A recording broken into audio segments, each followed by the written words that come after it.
Hey guys, this is Baxter.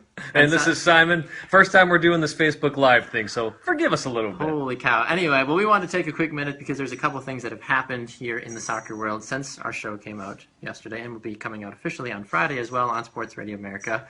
And before our show comes out again next week as well, there's a couple things that have happened with the NASL and also with the U.S. Women's National Team, so we thought we'd take a minute to talk a little bit about that. So, Simon, the NASL has signed two quote-unquote landmark TV deals. They have now signed on with beIN Sports and with CBS Sports as well to have their games nationally televised, and I think that's it's an exciting move forward for the league, but at the same time, these aren't going to be like your normal CBS channels and your normal beIN Sports packages, though. Right. It's the CBS Sports Network. beIN Sports is a network run out of the Middle East. Fine, whatever. They've got some really nice programming on there. Absolutely, They've got Europa League games on there. La Liga, the Italian League as well. So there's a lot of top leagues on that channel. And that's one of the things that I would just be concerned with is that beIN Sports is a channel that you only get on the highest levels of cable packages. Exactly. For the most part. I don't want to sound like that's true,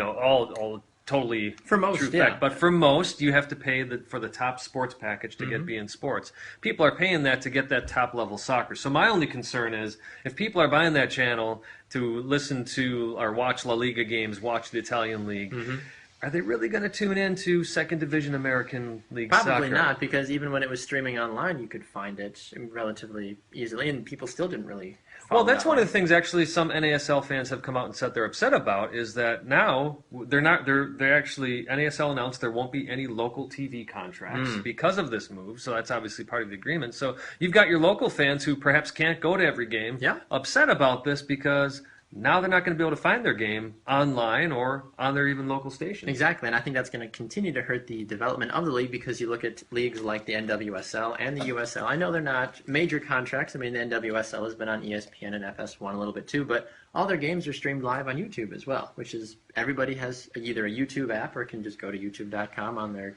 computer or smart TV or anything and stream those games live that way, and those leagues continue to grow. I feel like the NWSL as a whole, people continue to forget about it because the USL has got all these Major League Soccer ties, and the NASL is still that driving, fighting force saying, we don't need MLS, we're fine, we're plenty, we're doing just fine.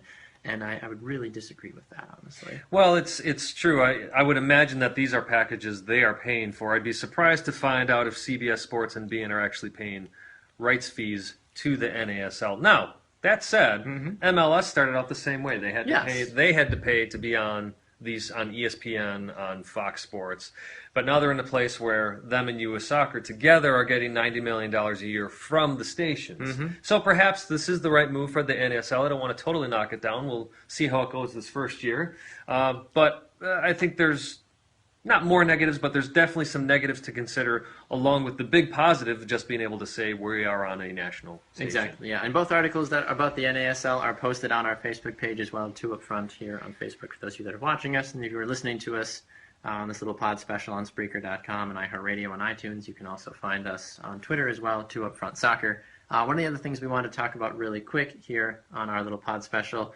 is the U.S. Women's National Team. Five top players have come out filing a lawsuit against U.S. Soccer in terms of wage discrimination, which is, honestly, it's about time. And I'm so glad that they've finally done this because these ladies have won a World Cup. They've won numerous Olympics. They're doing everything that the men's team dreams of doing, and they're still getting paid at least half to not three-fourths worse pay.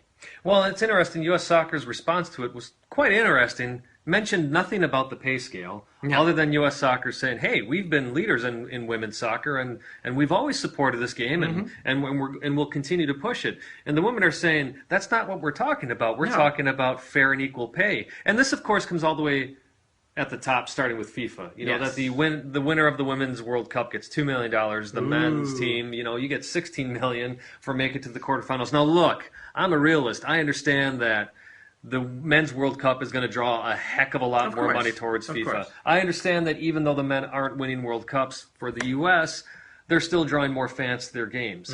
But U.S. Soccer can't come out and say, hey, this isn't fair that they're doing this. We've always promoted the game.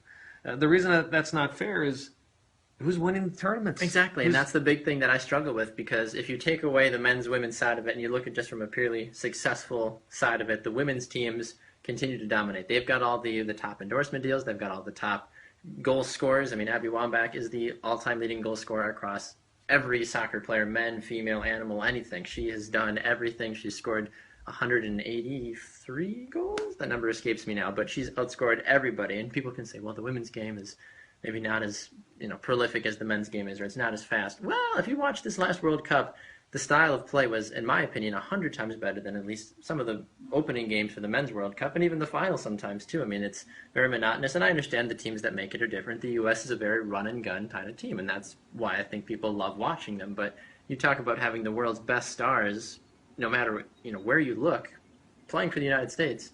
Those stadiums should be sold out. Those games should be drawing millions of viewers, and they're not. But maybe that's because, like you said, the wage, the FIFA, everything. There's a lot of different aspects that you can go around that. Well, it's interesting too that you've got the U.S. coming out and saying that we treat them fairly, yet they they have the women play on turf fields instead of natural grass with the men's team. They never let that happen, as well as they shouldn't. But it gets down to, for me, take all the soccer out of it. Take all the victories out of it. It comes down to paying women the same amount that you pay men for doing the same job. Exactly. That's U.S. law. Like you said, that's U.S. law, and that's been an argument from the early days, the 1920s, with everything that's happened with the women, for voting even too. And you can make the whole argument about the gender equality and the racial equality, and those arguments, I'm sure you can go, on and on and on. But in a sport like soccer, where it's such an international game that, it really brings genders and races together, you should see more equality, I feel like, in this. And our women especially deserve that because of how successful they've been.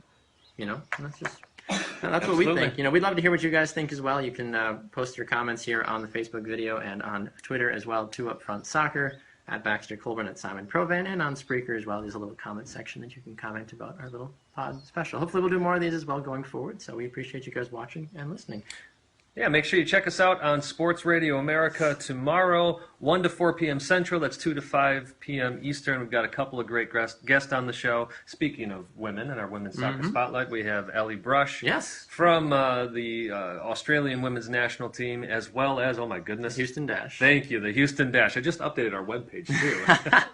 From the Houston Dash. And our second guest? Yes, Whitecaps FC striker and Wisconsin native Kyle Gregg is also on the program. Fun guy to chat with. You're not going to want to miss the interviews. Plus, Simon and I go at it with our newest predictions for the upcoming MLS week, and Simon holds no punches about Jurgen Klinsmann as well in the first segment. Never do. Absolutely. Thank you so much for watching. He's Simon Provan. I'm Baxter Colburn. We'll see you guys next time.